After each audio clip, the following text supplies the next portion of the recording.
अब आइए हम बात करते हैं मीडियम वेसल वेस्कुलाइटिस की। तो देखिए मीडियम वेसल वेस्कुलाइटिस में यहाँ देखिए हमारे पास तीन है, बर्जर्स डिजीज, कावासाकी डिजीज और पॉलीआर्थराइटिस नोडोसा। ठीक है, तो सबसे पहले देखिए यहाँ पे बर्जर डिजीज के बारे में बताया गया, तो इसको हम बता देते हैं। तो देखिए बर्जर डिजीज जो होती है ये हैवी टोबैको स्मोकिंग हिस्ट्री होती है। ठीक है, तो बर्जर डिजीज के केस में हमको ना हैवी टोबैको स्मोकिंग हिस्ट्री देखने को मिलेगी। तो अगर हैवी टोबैको स्मोकिंग हिस्ट्री देखने को मिले ना तो हम बर्जर डिजीज सोच सकते हैं, या हम देखिए एथेरोस्क्लेरोसिस में भी तो हमको टोबैको हिस्ट्री देखने को मिलती है, टोबैको स्मोकिंग। तो एथेरोस्क्लेरोसिस से हम कंफ्यूजन हो सकता है, तो यहाँ पे हम थोड़ा सा अभी क्लियर कर देंगे। ठीक है, तो बर्जर डिजीज में हमको हैवी टोबैको स्मोकिंग देखने को मिलेगी, और यहाँ पे देखिए मिडिल एज मेल में देखने को मिलेगा। ठीक है, तो मिडिल एज मेल में देखने को मिलेगा, 40 साल से कम में देखने को मिलेगा। ये देखिए टाइकोआर्थराइटिस ये 40 साल से कम फीमेल में था, लेकिन ये बर्जर डिजीज 40 साल से कम मेल में है। ठीक है, ये देखिए एज जो होता है ना बहुत ही इंपॉर्टेंट चीज होती है। एज और ये जेंडर ये हमको लगता है सिर्फ रटने वाली चीज है, रटने वाली चीज नहीं। जब आप क्वेश्चन सॉल्व करेंगे ना तो आपके क्वेश्चन में इससे आप जो है सीधे एक या दो ऑप्शन एक्सक्लूड कर सकते हैं और अपने डायग्नोसिस की तरफ बढ़ सकते हैं। तो ये एज और जेंडर बहुत इंपॉर्टेंट चीज होती है, इस वजह से ये बहुत जरूरी होता है याद करना। ठीक है, तो आप क्वेश्चन जितना सॉल्व करेंगे उतना आपको एज और इसमें जेंडर में पकड़ होती जाएगी। तो ये चीज हो गई, और उसका फिर देखिए यहाँ पे हमको सिम्टम क्या देखने को मिलेगा, फीचर क्या देखने को मिलेगा। तो देखिए इंटरमिनेंट क्लॉडिकेशन, तो हमको इंटरमिनेंट क्लॉडिकेशन देखने को मिलेगा और रेस्ट पेन देखने को मिलेगा। ठीक है, तो इंटरमिनेंट क्लॉडिकेशन और रेस्ट पेन देखने को मिलेगा, और मे लीड टू गैंग्रीन। यहाँ पे देखिए हमको गैंग्रीन भी देखने को मिलेगी, गैंग्रीन देखने को मिलेगी, और गैंग्रीन की वजह से हमको ऑटो एम्पुटेशन ऑफ डिजिट, तो डिजिट का हमको ऑटो एम्पुटेशन देखने को मिलेगा। और देखिए हमको सुपरफिशियल नोडुलर फिलिबाइटिस भी देखने को मिलेगी। तो ये सारी चीजें हमको बर्जर्स डिजीज में देखने को मिलती है।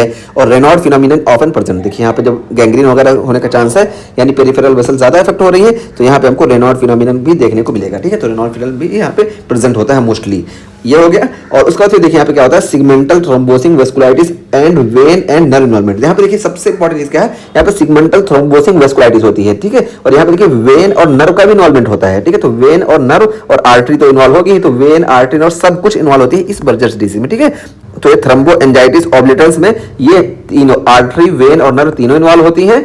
और यहाँ पे ट्रीटमेंट हमारा जो होता है देखिए हैवी टोबैको स्मोकिंग से ये एसोसिएट होता है, इस वजह से ट्रीटमेंट हम स्मोकिंग सेसेशन कर देंगे। ठीक है, तो ये हमारा बर्जर्स डिजीज या थ्रोम्बोएंजाइटिस ऑब्लिटरंस का ट्रीटमेंट हो गया। और देखिए यहाँ पे हम बताए ना कि इसको हम हैवी स्मोकिंग की हिस्ट्री हमको यहाँ पे एथेरोस्क्लेरोसिस में मिलती है, तो हम कैसे इसको अलग कर सकते हैं। तो देखिए जब हम बात करेंगे ना हमको क्वेश्चन दिखेगा, तो यहाँ पे देखिए आर्टरी, वेन, नर्व तीनों इफेक्ट होती हैं इसमें हमारे बर्जर्स डिजीज में, जबकि यहाँ पे देखिए एथेरोस्क्लेरोसिस में सिर्फ आर्टरी इफेक्ट होती है। ठीक है, यहाँ पे सिर्फ आर्टरी इफेक्ट हुई, एक पहचान ये है। और दूसरी देखिए यहाँ पे स्मोकिंग हिस्ट्री खाली प्रेजेंट होगी। ठीक है, स्मोकिंग के अलावा कुछ नहीं।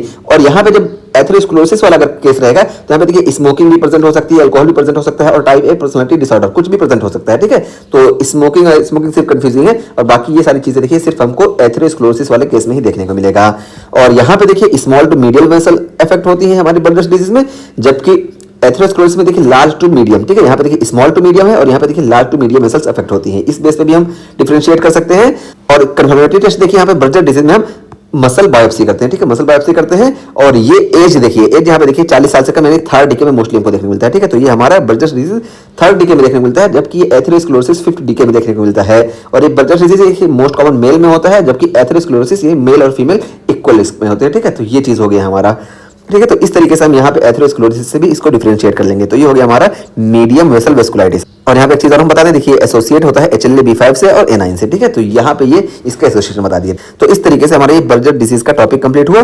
बर्जर डिजीज के बाद अब आगे हम बात करते हैं बहुत ही इंपॉर्टेंट कावासाकी डिजीज की। ठीक है, तो कावासाकी डिजीज देखिए सबसे इंपॉर्टेंट इसमें क्या है कि 4 साल से कम के बच्चों में देखने को मिलेगा। ठीक है, 4 या 5 साल से कम के बच्चों को देखने को मिलेगा, यानी बच्चों वाली डिजीज है। तो बच्चों में अगर देखने को मिले तभी हम कावासाकी सोच सकते हैं, वरना कावासाकी नहीं सोच सकते। तो देखिए यूजुअली एशियन चिल्ड्रेन, तो एशियन चिल्ड्रेन में देखने को मिलेगा, और वो भी 4 साल से कम में, और कहीं कहीं 5 साल से कम में लिखा रहता है। ठीक है, ये चीज हुई। और देखिए bilateral non executive bulbar conjunctivitis, यहाँ पे देखने को क्या मिलेगा, तो देखिए इसको हम इस क्रैश से याद रखेंगे। ठीक है, तो अभी हम पहले ऐसे बता दें कि हमको देखिए bilateral non executive bulbar conjunctivitis देखने को मिलेगा, और रैश देखने को मिलेगा। और रैश देखिए ये पॉलीमॉर्फस या डिस्कोमेटिंग रैश हो गया, यानी ये मैकुलोपेपुलर रैश देखने को मिलेगा। ठीक है, ये हुआ। और हमको देखिए एडिनोपैथी देखने को मिलेगी, यानी सर्वाइकल एडिनोपैथी देखने को मिलेगी। और इससे हो गया हमारा स्ट्रॉबेरी टंग देखने को मिलेगा, यानी ओरल म्यूकोसाइटिस। और हैंड फुट चेंजेस देखने को मिलेंगे, यानी एडिमा और इथमा हैंड फुट में देखने को मिलेगा, और फीवर देखने को मिलेगा। इसको भी हम यहाँ से हम रिलेट करते हैं, तो आपको और आसानी हो जाएगी। और उसका देखिए यहाँ पे formally called mucocutaneous lymph node syndrome, इस कावासाकी डिजीज को पहले म्यूकोक्यूटेनियस लिम्फ नोड सिंड्रोम भी कहा जाता था। ठीक है, तो म्यूकोक्यूटेनियस लिम्फ नोड सिंड्रोम कहा जाता था।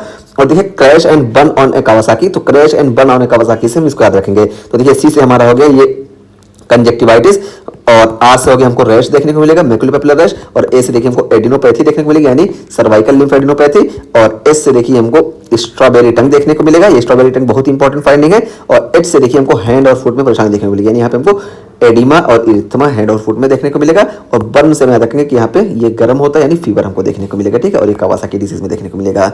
अच्छा देखिए हम यहाँ पे सबकी बात करते हैं, हम दिखाए नहीं, देखिए जाइंट सेल आर्थराइटिस, ये देखिए जाइंट सेल आर्थराइटिस, यहाँ पे देखिए हमको ग्रेनुलोमेटस कंडीशन देखने को मिलती है।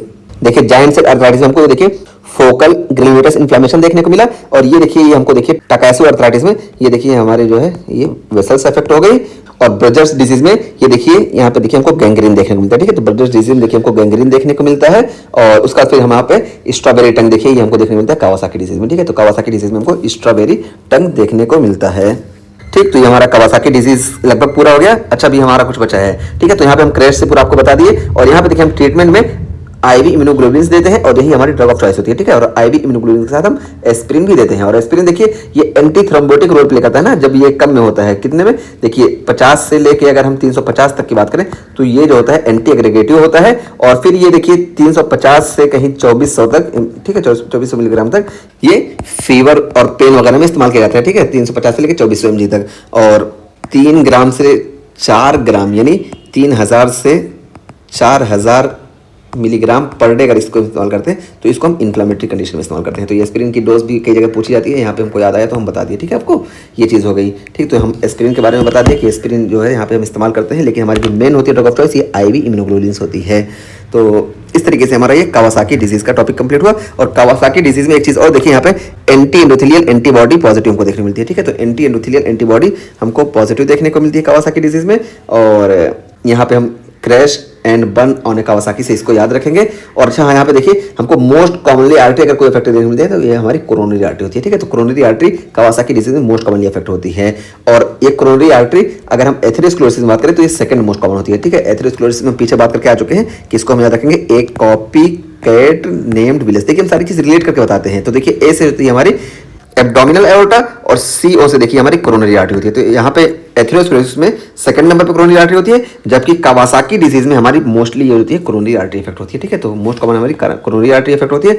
और यहाँ पे देखिए हम लिखते हैं second most common in atherosclerotic, ठीक है, तो यहाँ पे मोस्ट कॉमन एब्डोमिनल एओर्टा होती है और सेकंड मोस्ट कॉमन एथेरोस्क्लेरोसिस होती है, ठीक है, कंफ्यूज नहीं होना, बिल्कुल हम आसान करके बता रहे हैं, सारी चीज़ें हम आपको एक साथ बता रहे हैं।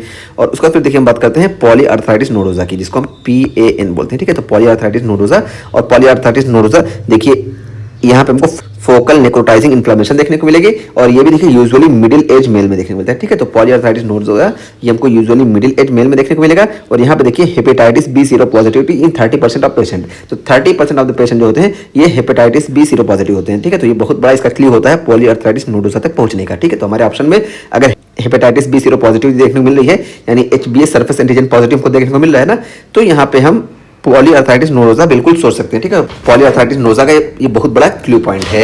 और ये देखिए और बताएं कि ये पॉलीआर्थराइटिस नोडोजा ये हेरी सेल ल्यूकेमिया से भी ये एसोसिएट होता है, ठीक है, तो ये हेपेटाइटिस बी से भी एसोसिएट होता है और हेरी सेल ल्यूकेमिया से भी एसोसिएट होता है। और यहाँ पे हमको फीचर क्या देखने को मिलेगा, तो ये बताया गया कि फीवर, वेट लॉस, मलेज, हेडेक, ठीक है, तो ये सारे फीचर हमको देखने को मिलेंगे, ठीक है, फीवर, वेट लॉस, मलेज, हेडेक। और जीआई में हमको देखिए एब्डोमिनल पेन और मलेना देखने को मिलेगा, ठीक है, तो ये सारे हमको चीज़ें देखने को मिलेंगी। और देखिए हमको हाइपरटेंशन, न्यूरोलॉजिक डिसफंक्शन और क्यूटेनियस इरप्शन और रीनल डैमेज ये सब देखने को मिलेगा, क्योंकि यहाँ पे देखिए रीनल आर्टरी जो होती है ये मोस्ट कॉमनली अफेक्टेड होती है। तो पॉलीआर्थराइटिस नोडोजा में हमारी जो मोस्ट कॉमन आर्टरी अफेक्ट होती है ये रीनल आर्टरी होती है, इस वजह से यहाँ पे हमको रीनल डैमेज देखने को मिलेगा। और उसके बाद फिर हम बात करें यहाँ पे देखिए क्या है, typically involve renal and visceral vessels, तो टिपिकली देखिए हमको यहाँ पे रीनल और विसरल वेसल्स देखने को मिलती है, लेकिन पल्मोनरी आर्टरी यहाँ पे नहीं इफेक्ट होती। और यहाँ पे देखिए स्टेजेस में हमको क्या देखने को मिलेगा, तो different stage of transmural inflammation, यहाँ पे देखिए हमको ट्रांसम्यूरल इन्फ्लेमेशन और भी फोकल नेक्रोटाइजिंग इन्फ्लेमेशन देखने को मिलती है, और ये डिफरेंट स्टेज की होंगी। और यहाँ पे देखिए बहुत बड़ा क्लू पॉइंट क्या था, फाइब्रिनॉइड नेक्रोसिस, तो फाइब्रिनॉइड नेक्रोसिस हमको ये पॉलीआर्थराइटिस नोडोजा में देखने को मिलती है, ठीक, तो ये फाइब्रिनॉइड नेक्रोसिस कहीं नहीं देखने को मिलती है, सिर्फ पॉलीआर्थराइटिस नोडोजा में देखने को मिलती है और नॉन वेस्कुलर इम्यून रिएक्शन में देखने को मिलती है, जैसे हमारी हाइपरटेंसिव इमरजेंसी वगैरह है और प्रीक्लेंसिया की कंडीशन है, तो इसमें देखने को मिलती है, या तो ये हमको पॉलीआर्थराइटिस नोडोजा में देखने को मिलेगा। तो ये भी एक बहुत बड़ा क्लू पॉइंट है फाइब्रिनॉइड नेक्रोसिस। और उसके अलावा देखिए हमारे पास क्या है, इनन्यूमरेबल रीनल माइक्रो एन्यूरिज्म, देखिए यहाँ पे सबसे ज्यादा रीनल आर्टरी इन्वॉल्व होती है, इस वजह से यहाँ पे हमको रीनल आर्टरी में इनन्यूमरेबल माइक्रो एन्यूरिज्म देखने को मिलता है एंड स्पाज ऑन आर्टीरियोग्राम, ठीक है, तो और स्पाज भी देखने को मिलेगा आर्टियोग्राम पे, और इसी वजह से इस पे हमको स्ट्रिंग ऑफ पर्ल अपीयरेंस देखने को मिलता है। देखिए स्ट्रिंग ऑफ पर्ल अपीयरेंस हमको यहाँ पे देखिए देखने को मिलता है। ठीक है, देखिए यहाँ पे स्ट्रिंग ऑफ पर्ल अपीयरेंस यहाँ पे देखिए देखने को मिलता है। तो रीनल आर्टरी में हमको स्ट्रिंग ऑफ पर्ल अपीयरेंस ऐसे देखने को मिलता है। ठीक है, तो यहाँ पे ऐसे ऐसे होता है। तो ये हो गया हमारा पॉलीआर्थराइटिस नोडोसा, इसके बारे में हम पूरा बता दिया। और यहाँ पे भी ट्रीटमेंट में हम ग्लूकोकॉर्टिकॉइड और साइक्लोफॉस्फेमाइड इस्तेमाल करते हैं। ठीक है, तो ये इस तरीके से हम ये पूरा बता दिए। और ये देखिए पॉलीआर्थराइटिस नोडोसा जो होता है ये टाइप 3 हाइपर सेंसिटिविटी रिएक्शन होता है।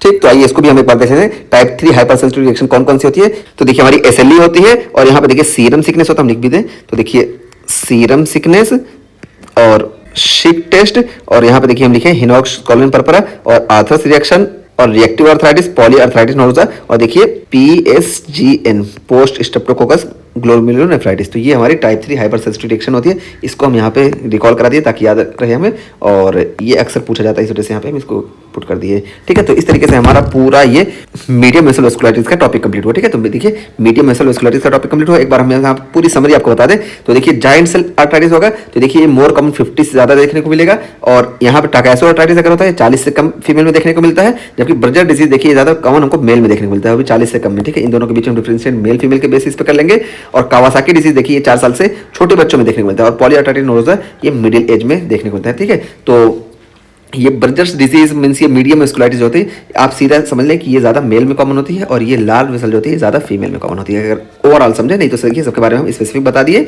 और आर्टरी कौन कौन सी इफेक्ट होती है ये इंपॉर्टेंट है। तो देखिए जाइंट सेल आर्थराइटिस में यहाँ पे देखिए मोस्ट कॉमनली हमारी टेम्पोरल आर्टरी इफेक्ट होती है, और टाकाइसो आर्थराइटिस में मोस्ट कॉमनली हमारी सबक्लेवियन आर्टरी इफेक्ट होती है, और कावासाकी डिजीज में मोस्ट कॉमनली हमारी कोरोनरी आर्टरी इफेक्ट होती है, और पॉलीआर्थराइटिस नोडोसा में मोस्ट कॉमनली हमारी रीनल आर्टरी इफेक्ट होती है। ठीक है, तो इस बेसिस पे भी हम यहाँ पे डायग्नोस कर सकते हैं। तो ये हमारा हो गया लार्ज वेसल वेस्कुलाइटिस और मीडियम वेसल वेस्कुलाइटिस। अब हम बात करेंगे स्मॉल वेसल वेस्कुलाइटिस की। ठीक है, अच्छा यहाँ पे देखिए कावासाकी डिजीज हम ट्रीटमेंट में बात किए कि यहाँ पे हम ड्रग ऑफ चॉइस के तौर पे आईवी इम्यूनोग्लोबुलिन्स देते हैं और एस्पिरिन भी साथ में देते हैं। ठीक है, तो एस्पिरिन यहाँ पे हम दे सकते हैं। हालांकि हमको पता होना चाहिए कि ये एस्पिरिन चिल्ड्रेन की कंडीशन में ये कॉन्ट्राइंडिकेटेड होती है। क्यों? क्योंकि चिल्ड्रेन की कंडीशन में अगर हमको वायरल इन्फेक्शन देखने को मिल रहा है, और वायरल इन्फेक्शन खासतौर से हमको वारेसिला जोस्टर वायरस की वजह से या इन्फ्लुएंजा वायरस की वजह से अगर हमको देखने को मिल रहा है ना, और यहाँ पे फीवर हुआ और इसको अगर हम एस्पिरिन से ट्रीट कर दिए ना, तो एस्पिरिन से ट्रीट करने के बाद यहाँ पे हमको फेटल चाइल्डहुड हिपैटिक इंसेफेलोपैथी देखने को मिलेगा। ठीक है, तो देखिए हम यहाँ पे लिख दें कि फेटल लिखने की जरूरत नहीं है। ठीक है, फेटल चाइल्डहुड हिपैटिक इंसेफेलोपैथी हमको देखने को मिलता है अगर हम एस्पिरिन का इस्तेमाल कर रहे हैं वायरल इन्फेक्शन में। ठीक है, तो इसी वजह से एस्पिरिन को ओवरऑल चिल्ड्रन में कॉन्ट्राइंडिकेटेड बताया जाता है। सिर्फ कावासाकी डिजीज में ही हम एस्पिरिन का इस्तेमाल कर सकते हैं। ठीक है, तो चिल्ड्रन की कंडीशन में सिर्फ कावासाकी डिजीज में हम एस्पिरिन का इस्तेमाल कर सकते हैं, वरना ये एस्पिरिन कॉन्ट्राइंडिकेटेड होती है। ये इंपॉर्टेंट पॉइंट हम बता दिए। ठीक है, तो अगर हमको कोई क्वेश्चन ऐसा दिख रहा है, उस क्वेश्चन में हमारा लॉन्ग हिस्ट्री है, उसके बाद फिर ये कि patient is treated with aspirin, means हमारा 2 साल का या 3 साल का बच्चा है, और वहाँ पे आ गया कि patient is treated with aspirin and now it's gets fine, तो यहाँ पे हम सीधा कावासाकी डिजीज समझ लें, क्योंकि एस्पिरिन का इस्तेमाल हम सिर्फ कावासाकी डिजीज में कर सकते हैं। और यहाँ पे देखिए हमने इसका निमोनिक पुट कर दिया है कि अवॉइड एस्पिरिन इन चिल्ड्रेन। ठीक है, तो चिल्ड्रेन में एस्पिरिन को हम अवॉइड करते हैं एक्सेप्ट इन कावासाकी डिजीज। ठीक है, तो देखिए कावासाकी डिजीज एएसए से हम याद रखेंगे कि एस्पिरिन को हम चिल्ड्रेन में अवॉइड करते हैं, जबकि कावासाकी एएस वाली डिजीज में हम यहाँ पे इसका इस्तेमाल करते हैं। ठीक है, बस ये हो गया, ये इंपॉर्टेंट पॉइंट था, हम यहाँ नहीं बताए थे लेकिन दोबारा हम बता दिए ताकि एक बहुत इंपॉर्टेंट पॉइंट आपको क्लियर रहे।